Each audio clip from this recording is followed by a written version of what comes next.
आदाब नाजरीन, INE today news में आपका खैर मकदम करते हैं। आइए देखते हैं ये तफसीलात।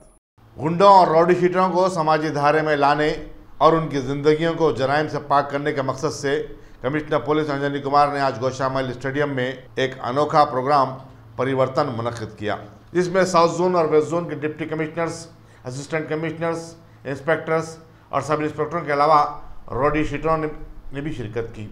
कमिश्नर ने अपनी तकरीर में कहा कि पुलिस हैदराबाद को जराइम से पाक शहर बनाना चाहती है, चुनांचे वो रौडी शीटरों को भी एक बावकार ज़िंदगी गुजारने का मौका फराहम करना चाहती है। इस सिलसिले में उन्होंने बताया कि पुलिस ने पहल की है, अब रौडी शीटरों की बारी है कि वो अपनी तरफ से इस पर मुस्बित रद्द-ए-अमल का इजहार करें। एक अच्छे शहरी की हैसियत से ज़िंदगी गुजारना हर एक का हक़ है। पुलिस रौडी शीटरों को रोज़गार की फराहमी, जायज़ कारोबार और समाजी मर्तबा दिलाने में हर मुमकिन मदद व ताउन करेगी। इस प्रोग्राम में PD एक्ट से रहा होने वालों और रौडी शीटरों के बशमूल 585 अफराद ने शिरकत की। कमिश्नर पुलिस ने बताया कि वो सेंट्रल जोन, नॉर्थ जोन और ईस्ट जोन के लिए भी बहुत जल्द परिवर्तन प्रोग्राम मुनक्किद करने जा रहे हैं। मेडल था, ये देखिए हमारा हिंदुस्तान जो देश है और इसमें लिखा हुआ है ये सैन्य सेवा मेडल और दिल्ली का रेड फोर्ट का इसमें फोटो बना हुआ है और पीछे हिमालय का। ये कितने बड़े गर्व की बात है, कितना फख्र का बात है कि इनके पिताजी, इनके फादर अपने सीने पे ये मेडल लगा के रखते थे। ये मेडल का अहमियत ऐसा है कि हम लोग भी नहीं लगा सकते, ये इतना बड़ा मेडल है।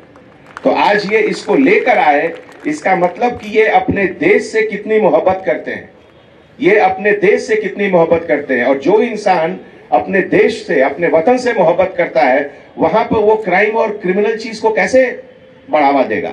तो बहुत बहुत मैं आपका शुक्रिया अदा करता हूं कि आप ये लेकर आए और इसको देखकर जो एक सेंस ऑफ सेटिस्फैक्शन हम लोगों में होता है, ये फीलिंग मैं आप सब में देखना चाहता हूं। Thank you so much.